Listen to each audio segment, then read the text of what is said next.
calculate the derivative of f of x equals x to the 8th plus x to the 5th minus 4x to the 4th plus 12x cubed minus 5x plus 4. All right, I am going to write this all out, d over dx of that whole thing, x to the 8th plus x to the 5th minus 4x to the 4th plus 12x cubed minus 5x plus 4. Now, we know from the rules of differentiation that we've learned that when we have the derivative of sums and differences, we can split these up and take the derivatives of each term separately and then add and subtract them together, depending on whether those terms were positive or negative, depending on whether they were being added or subtracted.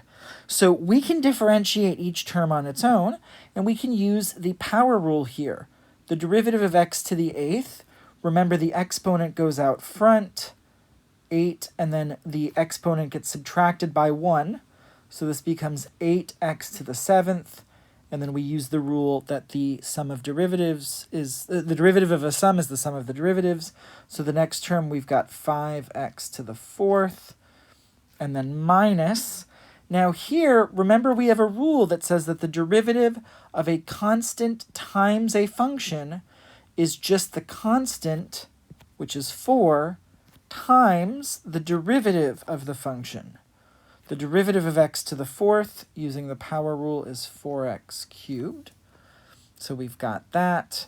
And then we can keep going, plus 12 times the derivative of x cubed, which is 3x squared, minus 5 times the derivative of x, which is just 1. The derivative of x is 1 because it's a line with slope 1.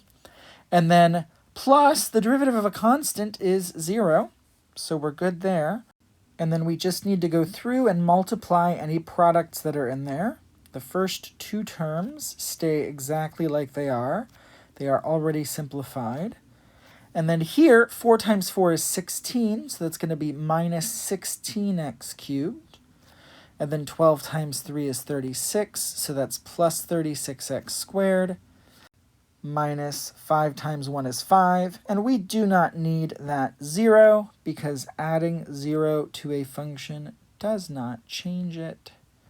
So this ends up being our final answer.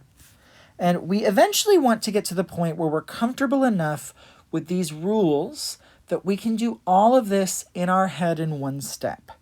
The derivative of x to the 8th is 8x to the 7th. The derivative of x to the 5th is 5x to the 4th.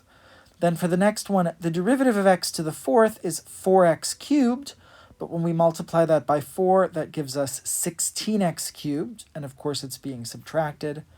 Here, the derivative of x cubed is 3x squared, and 3x squared times 12 is 36x squared. And then the derivative of 5x is 5, but it's being subtracted.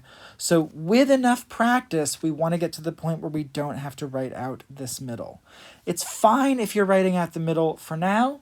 It's probably good. Sometimes students skip ahead so quickly that they make arithmetic mistakes.